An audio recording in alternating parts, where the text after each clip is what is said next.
Pozdrav svima ljudi, sigurno se čudite što je ovakav ekran. To sam ja tako namestio. Hvala Darku, moram da ga pozdravim što mi je pokazalo. On zna sve i pre sam, nego nisam to radio. Ali, okej. Svejedno ja ću da ga pozdravim u ovom klipu kao kuma. Ovdje imate to za nameštanje, evo sad ću Windows 7 beši.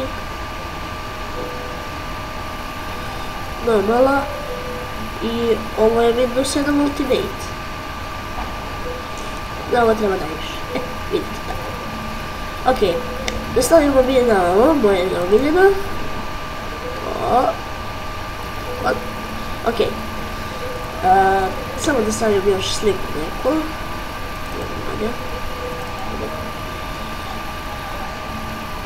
Stavit ćemo, vidite. Mnogo zaštite, jebole, bež.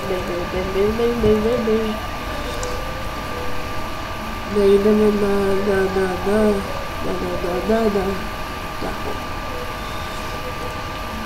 tako, može, solidno,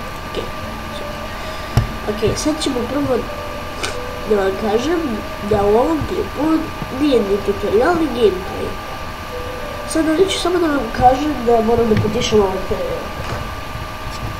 Ovako, u ovom klipu se radi o nečemu drugom, objašnjenju, u vezi mog kanala. Znači, kao što vidite, ušao sam na internet, koji se malo sporije kreće. Ćao, ljudi, šamaj, kako ste? Vidite, sve bi se tu izgledalo, vidite, ovdje kucate auto.com.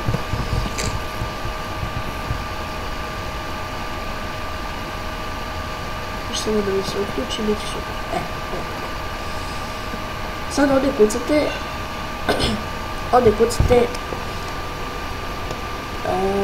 što više?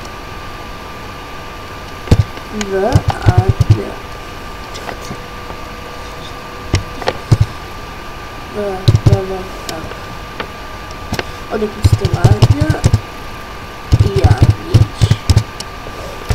Tako. I sad odmah vam izlazim ja ovdje prvo. Kao što vidite, evo mene. Sad kliknete tu.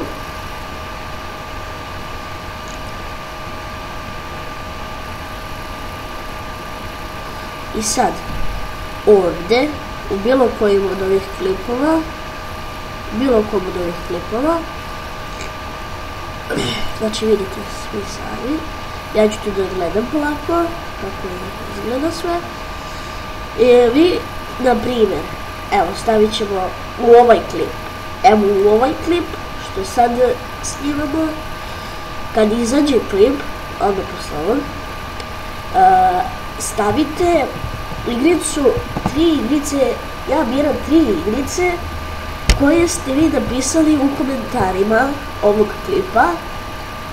Naravno, smijete samo po jednu igricu da stavite, samo jednu, i onda kad se bude nakupilo više komentara, najmanje 3 komentara, ja ću da krenem da snimam tutorial za te 3 igrice.